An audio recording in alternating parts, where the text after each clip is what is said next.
Allez, bonjour tout le monde, j'espère que vous allez bien. Aujourd'hui, lundi 4 mai, j'ai enfin fait ce que je vous avais dit dans la vidéo précédente et qu'au final, j'avais pas fait. Je vous ai dit que le lendemain, je devais m'occuper du semoir, au final, non. Donc là, je m'y suis mis, tout est bon. Comme dans la vidéo précédente, excusez-moi, j'oublie déjà, bienvenue. Installez-vous confortablement, le pouce bleu, l'abonnement, le commentaire. N'oubliez pas, c'est très très important pour le référencement. Et ça montre que mes vidéos vous plaisent. Également, je vois que vous êtes énormément à regarder les vidéos sans être abonné. Donc s'il vous plaît les gars, ça prend pas longtemps, faites-le et puis ça fait plaisir. Donc dans la vidéo précédente, j'avais mis l'urée sur sorgho maïs. Donc là, l'épandeur est dételé, nettoyé, gasoilé. Il est prêt à repartir, tout propre. Et il y avait aussi le vibro qui dormait dehors depuis un moment. Première préparation, il était dehors, donc là j'ai pris le temps de le rentrer. C'est vrai que je ne l'avais pas rentré parce qu'en fait on avait tout simplement pas de tracteur sur cette ferme pour pouvoir le rentrer. Aussi simple que ça, donc là j'ai pris le temps de le rentrer. Je vais mettre un coup de gasoil aussi demain ou à temps perdu. Et là je me suis mis surtout au plus important, le semoir, donc le mettre prêt à dormir tout simplement. Donc j'ai vidé tous les éléments, donc j'ai quand même sorti 3 seaux de soja, donc les éléments étaient vraiment un quart plein chacun, donc ça fait quand même une petite quantité. Je l'ai tout soufflé correctement. J'ai sorti tous les disques, tous les anti-doublons, j'ai tout démonté, j'ai bien soufflé, là il est bien. Donc demain ce que je vais faire c'est un petit coup de gasoil, un coup de pompe à graisse sur chaque graisseur et on sera pas mal. Également ce que j'ai fait c'est réparer le boîtier qui nous sert à déplier le semoir, les traceurs et également le contrôleur de semis. Il y a une prise 3 plots et la dernière fois en débranchant j'avais tout arraché. Sauf que du coup je m'étais mélangé tout dans les fils donc j'ai mis un petit moment mais j'ai refait toute la prise. Là ça marche nickel donc je suis content. Donc voilà j'avais démonté tout ça. J'ai enlevé les disques, bon j'ai remis les anti-doublons mais là je l'ai remonté sans disque. J'ai tout bien soufflé, donc on voit qu'il est pas nickel, mais bon, il est pas neuf le machin aussi, il a 30 ans. Ça fera le taf comme ça, un coup de gasoil avec de l'huile et on n'y verra que du feu. Pompe à graisse, cardan neuve et les chaînes, comme je vous avais dit dans la vidéo précédente. Et là, ben, on sera reparti pour un bon petit moment. Puis quand on voit les semis, sans déconner, il y en a qui ont des semoirs à je ne sais combien, et ben ils les ont pas mieux réussi que nous, donc au final, c'est qu'il n'y a pas que le semoir qui fait. Par contre, je sais pas si ça paraît à la caméra, mais ouf! C'est sacrément noir là, je pense que vous le voyez aussi bien que moi. Oh là là, c'est pas beau là. Bon bref, voilà, le semis quand même. On voit, comme ici par exemple, c'est plutôt régulier. Un semoir de 30 ans, ça fait... Ah ouais, c'est vraiment... Oh, dis donc, je dois être plein de poussière là. Bon, pour un semoir de 30 ans, c'est vraiment pas trop mal. Et puis franchement, comme je vous ai dit, j'en suis content. Voilà les petits boulots qu'on fait à temps perdu quand il pleut, comme là. Je vous ai pas tenu au courant, monsieur Météo. Il est tombé cette nuit 15 mm. Donc là, on arrive à une petite trentaine. C'est déjà mieux. Alors, il en manque toujours, hein. Il faudrait au moins une petite vingtaine en plus, ou 30 tant qu'on y est. Il faudrait 40-50 pour le blé. Mais bon, on commence déjà à avoir... à nous soulager, surtout pour le blé. Pour les semis de printemps, bon là c'est bon, c'est nickel. Il faudra juste un petit créneau, quand il refera un petit peu beau, un petit créneau pour pouvoir faire les désherbages de rattrapage sur cette ferme. Parce que ça commence déjà à pas mal se salir, mais à part ça, on est dans les temps, on est bon. J'ai posé la caméra à 3 minutes. J'ai rentré le Massey Ferguson avec le broyeur. Regardez-moi cette histoire un peu là. Waouh! De toute façon, c'est des orages, ils avaient prévu. On va regarder en direct. Là, qu'on regarde sur Météo France. Ouais. Ils annoncent de la pluie aujourd'hui, demain, mardi, jeudi non, vendredi, samedi, dimanche, lundi, mardi, vendredi, ça y est, il pleut. C'est des orages, Alors, cette année, je les trouve un peu bizarres, ces orages. C'est des orages qui montent noir, noir, noir, comme ça. Des fois, on entend des coups de tonnerre au loin.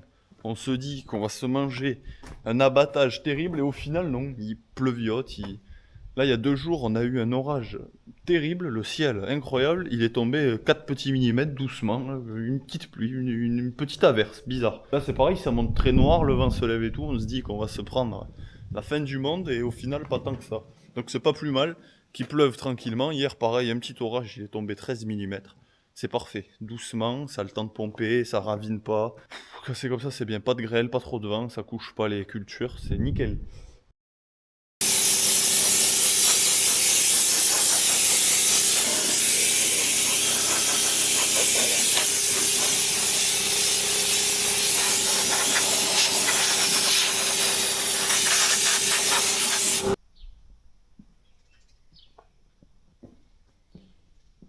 Et bonjour tout le monde, j'espère que vous allez bien. Ça y est, le nettoyage du semoir est terminé. Il est nickel, enfin nickel, bon. Pour son âge, il est pas trop mal. Là, il brille. Bon, quand ça va sécher, ça brillera moins, mais au moins ça le protège. Donc voilà, ça fait déjà un bon boulot de fait. Entre le nettoyage, alors vider, le nettoyage, enlever tous les disques, tout graisser, tout nettoyer correctement, je pense qu'il faut bien une demi-journée quand même, sans s'y exciter trop.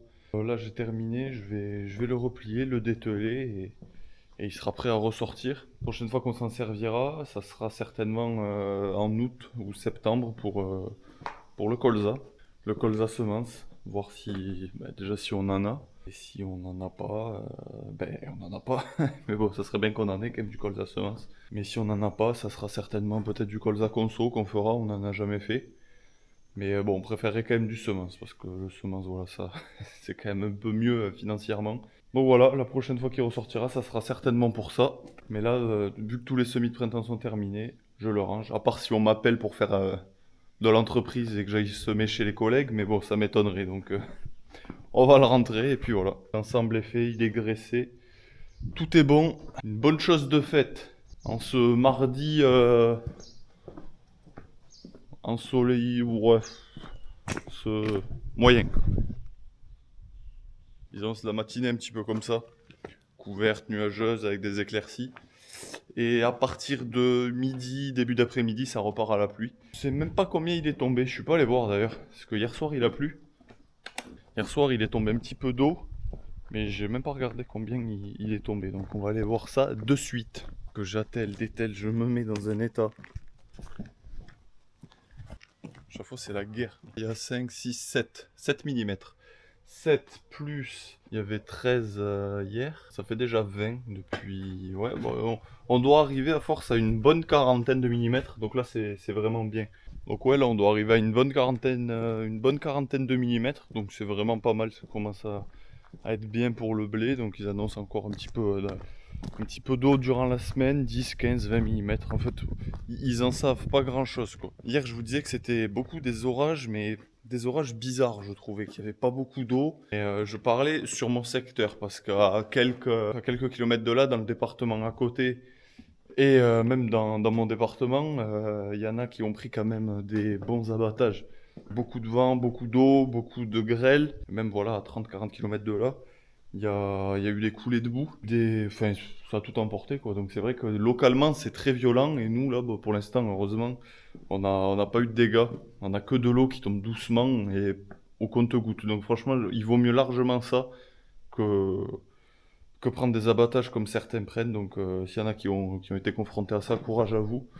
Nous, c'était il y a 3 ans maintenant. Il me semble que c'était il y a 3 ans. On avait pris un orage ici sur cette ferme de... Je sais plus combien il y avait eu de millimètres. Et de grêle en fait. De toute façon, c'était pas compliqué. Alors moi à l'époque, j'étais pas encore là, j'étais pas installé, c'était mon père. Donc il y avait un magnifique orge.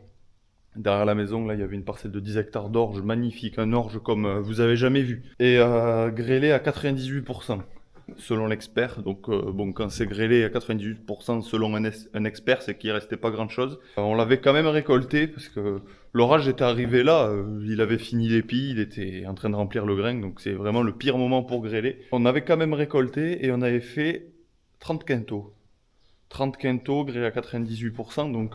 C'est vraiment pas dégueulasse. Après, les cultures de printemps, elles venaient juste de sortir. Bon, elles avaient pris une dérouillée monumentale. Ça avait quand même donné. C'était pas une si mauvaise année au final, parce que bon, on était quand même assuré tout le bazar, mais c'était vraiment violent. Mon père avait mis des tuyaux d'irrigation le long des champs. Tout était parti sur la route. Enfin, c'était la guerre. Vraiment la guerre. Il était tombé rapidement. En fait, c'est pas la quantité, c'est vraiment sur la durée. Et les voitures qui passaient en bas, il y avait une vague d'eau qui était sur leur femme. L'apocalypse, bref, moi j'étais pas là pour voir ça, au final c'est pas plus mal. Voilà, c'est un peu... Là-bas on voit que ça monte noir, de toute façon ils avaient dit fin de matinée, début d'après-midi ça va arriver. Voilà, c'est des couloirs, et une année oui, une année non, et là c'est vrai que ça passe beaucoup du côté ouest de notre département, donc heureusement nous on a rien, mais bon il y a des gens qui sont touchés, et s'il faut nous ça sera l'année prochaine, l'année d'après j'en sais rien, bon enfin bref, touche du bois, pour l'instant c'est pas le cas. Allez, bonjour tout le monde, j'espère que vous allez bien. Aujourd'hui, lundi 11 mai, ça fait un bail que je vous ai pas pris. Tout simplement parce qu'il y avait vraiment pas grand chose à faire en ce moment. Là, depuis la dernière vidéo où je vous avais dit qu'il faisait sec, il avait un petit peu plu, maintenant il fait que pleuvoir. Pour le blé, je pense que là on est bon. Je sais même pas à combien de millimètres on est à force, on doit être à une une bonne cinquantaine.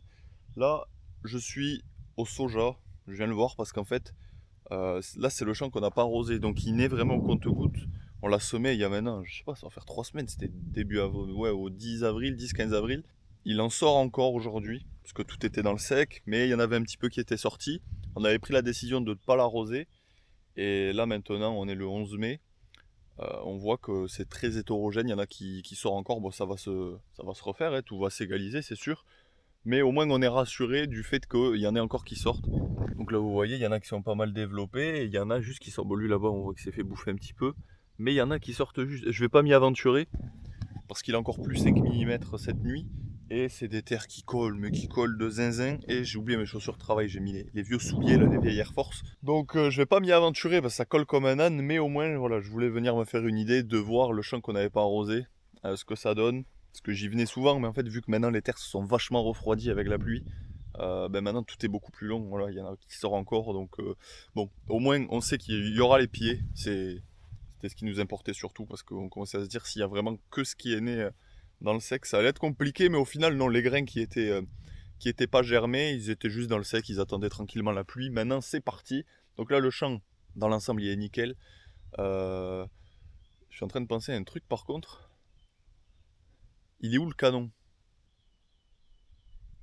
Alors soit il y a une excellente communication avec le chef, mon père, et il est venu récupérer le canon. Soit on s'est fait péter le canon. Non, je pense qu'il a dû venir le récupérer quand même. Mais parce que là, on a mis quand même le canon vendredi. Il n'y a plus de canon. Merde. Bon, on va dire que c'est le père qui est venu le récupérer. Je vais lui demander à midi. Je vais aller voir l'autre parcelle, celle qu'on avait arrosée. Bon, celle-là, elle est beaucoup plus homogène. Évidemment, c'était fait pour. Donc je vais aller la voir. Mais bon, déjà, je suis rassuré qu'ici, il y a tout. Le sorgho, c'est bon, on fait. Ça va. Bon, là, du coup, c'est pareil. C'est homogène. Bon, là, on voit qu'il y a de l'herbe en bordure. C'est normal. C'est les repousses qu'il y avait. J'espère que vous voyez bien les rangs quand même. Je sais pas si vous les voyez correctement. Mais bon. Là on est sur la parcelle de 12 hectares. Dans l'ensemble. Il n'y a pas le canon ici non plus, donc il n'a pas déplacé. Donc soit on se l'est vraiment fait voler, soit mon père... Qu'est-ce que c'est ça? Oh le lièvre! Oh! Je sais pas si vous le voyez. Ouais, je sais pas si vous le voyez, mais pas bien stressé le type. Il est pas gros. Et ça c'est... Là vous voyez, ça c'est quand même sorti depuis pas longtemps. Contournière, ben évidemment on peut. Mais qu'est-ce qu'il me fait? Je sais pas si vous le voyez quand même. Je le vois pas sur la caméra, ouais, non, je sais pas.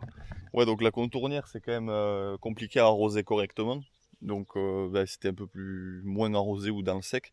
Donc ça n'est que maintenant, on voit qu'il est quand même plus en retard comparé à l'autre. Mais sinon tout le champ il est vraiment homogène, c'est chouette.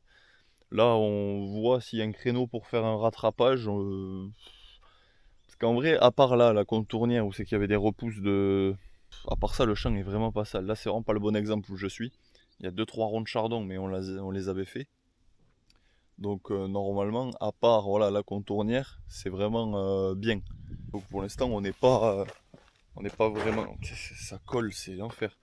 Pour l'instant, on n'est pas vraiment pressé pour faire le rattrapage ici. Par contre, dans la semaine, je pense qu'avec toute la pluviométrie qu'on a eue, on va certainement repartir dans les fongicides parce que là ça va faire un mois que je l'ai fait, 3 semaines, un mois, donc là on va certainement y repartir. Je vais commencer à la maison vu que le pulvé est là-bas, donc il y aura 45 hectares à faire et après je remonterai tout ici pour faire les 35 hectares de blé ici au fongicide. Et après on sera pas trop mal, ça sera le dernier passage avant la moisson et ça fait bizarre. J'ai l'impression que là tout va vraiment vite.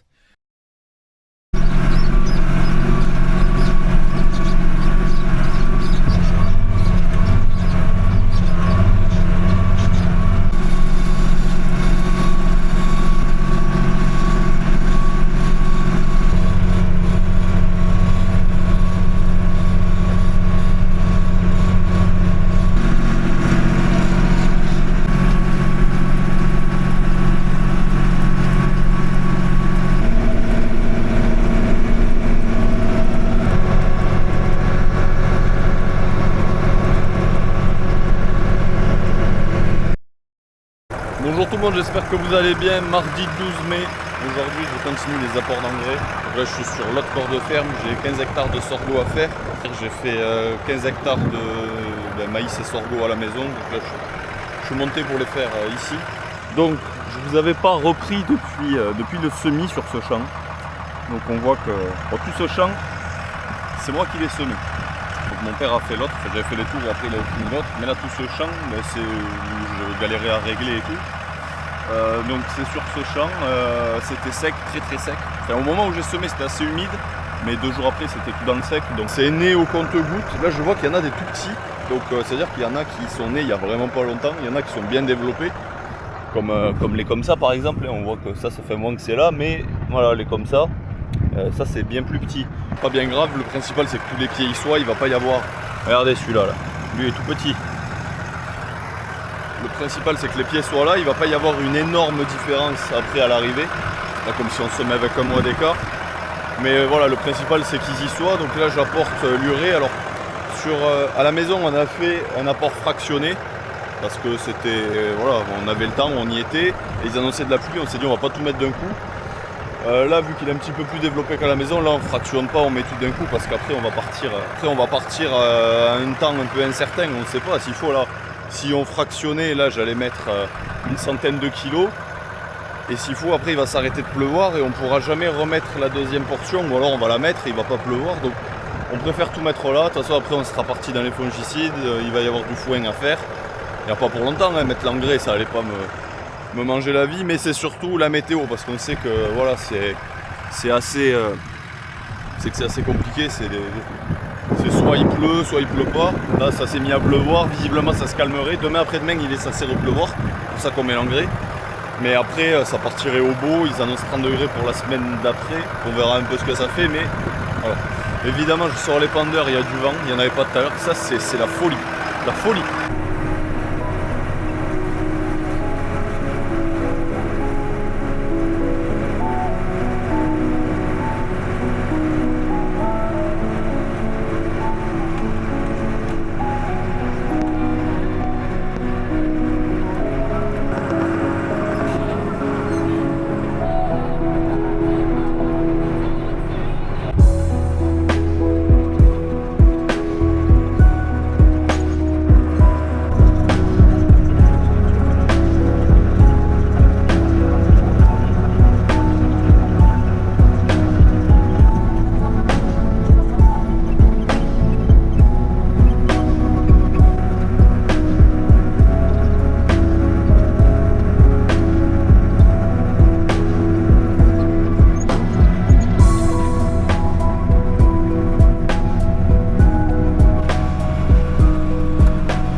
Allez, c'est terminé, là on est dans la parcelle de 12 hectares de sorgho. Donc celle-là pareil, je vous avais pas forcément remontré, mais bon, c'est pas mal. Il y est partout, même c'est qu'il était vraiment sec, enfin, dans le sec. Donc ça c'est bien. Et on a du coup fini les épandages d'engrais pour la saison 2025-2026. Là, prochain coup, l'engrais, ça sera quoi? Ça sera peut-être de l'engrais de fond sur du colza, si on fait du colza cet été. Non, ça sera en janvier prochain pour le blé. Là, je vais lui faire le gros nettoyage, graissage, comme d'habitude, le dételer, et on pourra lui dire au revoir pour un petit moment. Là, quelle heure il est? Il doit être 11h. Ouais, 11h moins 10. Donc là, je vais rentrer sur l'autre bord de ferme, donc j'ai fait l'aller-retour. Je suis monté ce matin. Je mets l'engrais, là je repars. Donc j'ai quand même, avec le SAM, moi j'ai une bonne quarantaine de minutes de route, 3/4 d'heure je pense. Donc ça fait quand même une petite trotte avec ce tracteur, mais bon, pour mettre l'engrais franchement il va pas trop mal. Je suis content, c'est plutôt bien passé, j'en ai eu un petit peu plus. Donc je suis repassé 2 fois dans la zone où j'avais pas pu mettre de 1846 vu que j'en avais plus. Donc j'ai mis un peu plus d'urée, et ça compensera peut-être un peu.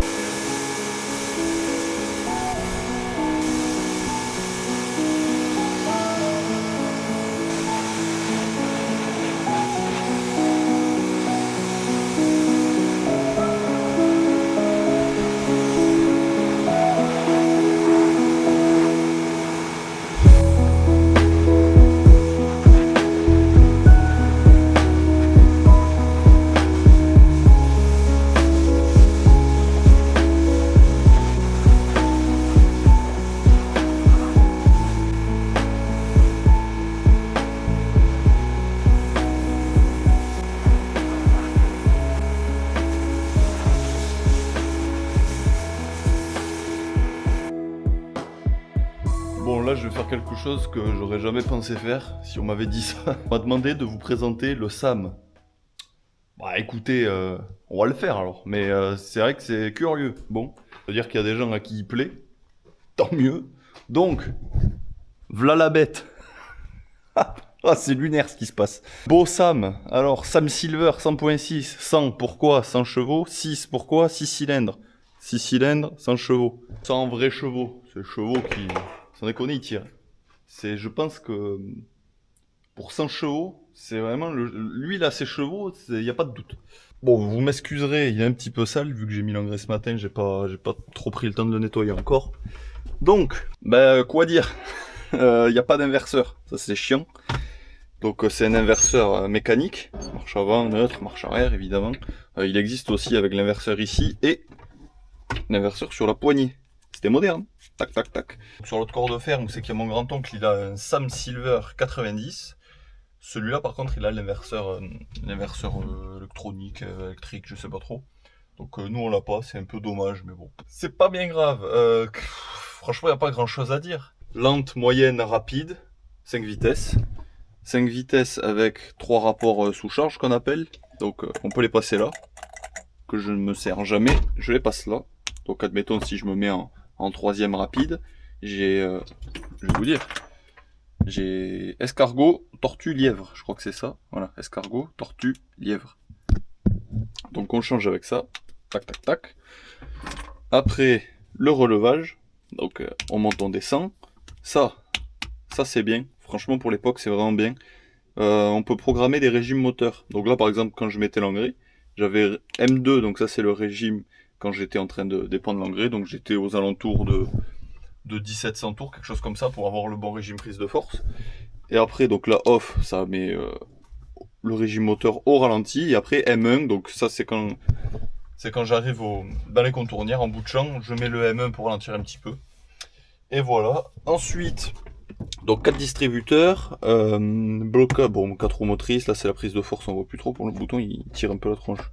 Prise de force, 4 roues motrices, blocage du différentiel, ça je sais plus, c'est un truc aussi pour le différentiel il me semble. Ça c'est la molette pour régler, ouais, elle est vraiment très, elle est souple. Ça c'est pour régler la hauteur du relevage. Ça c'est pour régler la, je sais pas si vous voyez bien par contre. Ça c'est pour régler la vitesse de descente du relevage. Ça c'est la sécurité qui se met toutes les 30 secondes, c'est chiant. Voilà, tout ça honnêtement je me sers jamais, ça c'est le patinage, ça c'est le truc pour... Il y a des boutons pour contrôler le contrôle des forces, sauf que vu qu'on fait rarement du travail de sol avec ce tracteur, on s'en sert vraiment très peu. Je crois qu'il déconne d'ailleurs, le capteur qui déconne, bon, enfin, on l'utilise pas trop, donc ça c'est pas grave. Et après ici, franchement pour l'époque, faut savoir que le tracteur je crois qu'il est de 96, ouais il est de 96, donc je trouve quand même que pour l'époque il était quand même pas mal optionné. Donc là je peux avoir un compteur de kilomètres. Je vais quand même vous montrer, faut pas déconner.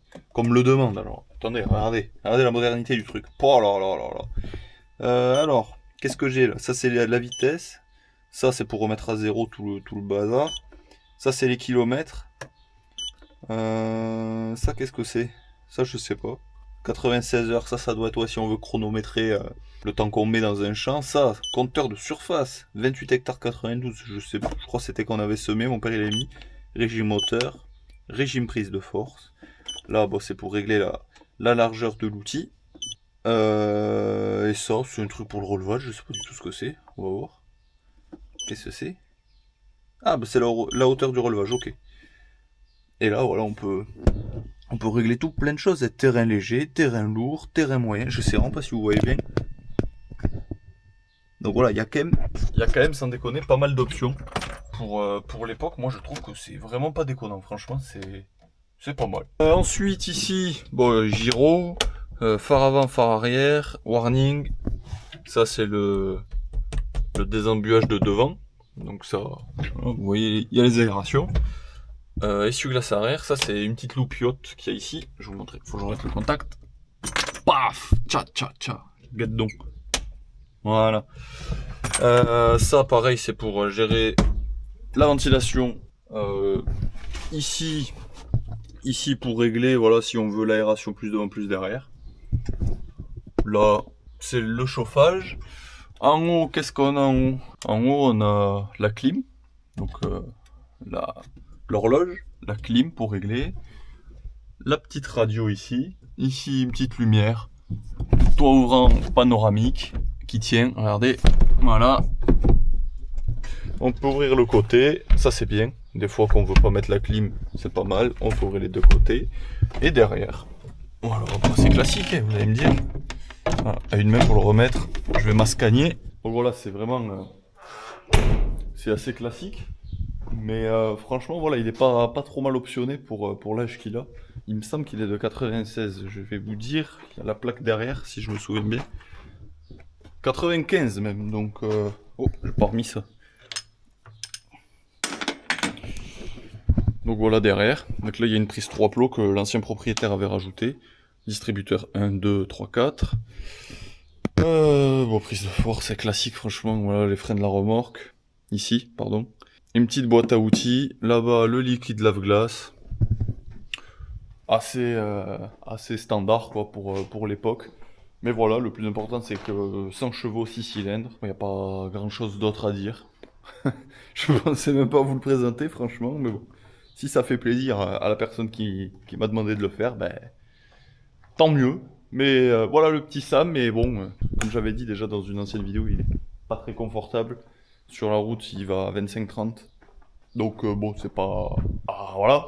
Mais quand on est au champ, franchement, ça va. Le confort, là, je m'en sers pour mettre l'engrais, pour semer, faire du broyage. Pour les trucs comme ça, franchement, ça fait largement le taf. Mais voilà pour la petite présentation. Et là, il y a le beau Renault.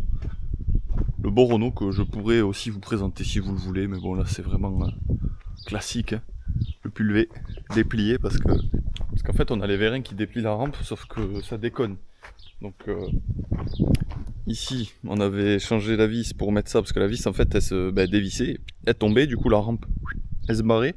Donc là, on a mis ça, mais c'est pas très bien réglé, il faut qu'on le refasse. Et de l'autre côté, j'ai la vis de réglage du vérin qui fait que se dévisser. Chaque fois, elle s'accroche quelque part dans un tuyau, elle fait que se dévisser.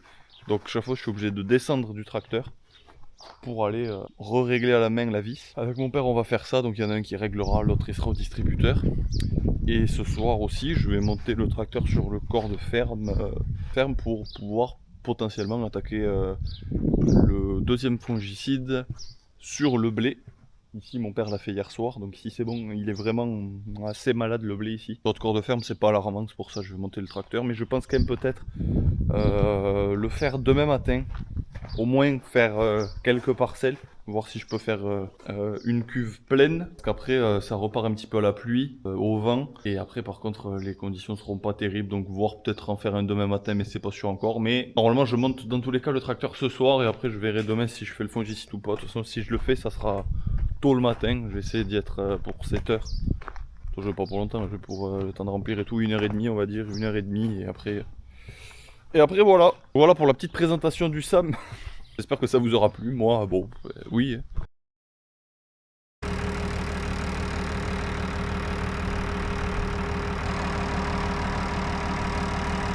Allez bonjour tout le monde, j'espère que vous allez bien. Aujourd'hui on est le mercredi 13 mai. Il est 6h30 du matin et je vais aller commencer les fongicides sur le deuxième corps de ferme. Donc je vais essayer de faire... si je pouvais faire 2 cuves aujourd'hui, ça serait bien. 3 en tout à faire, 3 cuves de 1200 litres, faire les 35 hectares. Essayer d'en faire 2 ce matin, mais je vois que là le vent est déjà décidé à se lever, donc je pense que ça va être un peu compliqué. Je sais pas trop. Il n'y avait pas un souffle de vent et là il commence à se lever. Il annonçait plus vers les coups de midi et là ça commencerait déjà à s'exciter. Soit je fais qu'une pompée pour faire 3 petites parcelles, soit je fais 2 grosses pompées pour essayer de faire les 2 gros champs. Je vais voir. Là il est 8h, je remplis mon deuxième pulvé, je vais aller terminer le grand champ. J'espère qu'il va m'en rester un fond, il me faudrait 90-100 litres juste histoire d'aller faire le petit champ triticale de nectar. Que ça nous refasse pas venir juste pour ça. Donc s'il pouvait me rester un petit fond, de toute façon il est vraiment épiaison depuis un moment, juste histoire de, même si c'est pas d'os pleine c'est pas grave. Voilà, juste qu'on n'ait pas besoin de revenir pour un petit champ, il est à côté, ça serait chiant. Donc là je vais remplir le pulvé vraiment à fond. Et bon, le vent depuis tout à l'heure il s'est pas plus levé que ça. Il y a toujours un petit souffle, c'est chiant. Mais bon, si le truc c'est que Ça fait déjà une semaine qu'on cherche un créneau pour pulvériser. Et là, c'est le seul jour où il n'y a vraiment pas beaucoup de vent. Et à partir de ce soir, ça repart à 45-50 km/h de vent pour je sais pas combien de temps, donc c'est relou. Pour trouver des créneaux, là, ça devient compliqué. Tout ce qui est d'hygrométrie, j'ai un anémomètre, hygromètre dans le tracteur. On est au-dessus des 70%, on est 80. Alors, fallait que j'attende 10 minutes le temps que tout se mette à jour, mais ça montait d'un point par seconde, mais on doit être dans les 80%. Donc ça c'est bon, c'est juste ce petit souffle de vent qui est pénible. Là c'est compliqué, j'ai l'impression qu'on est dans le sud-est, qu'on est en Camargue, je sais pas, mais il y a du vent en permanence à l'année. Pour pulvériser, c'est vraiment pas évident.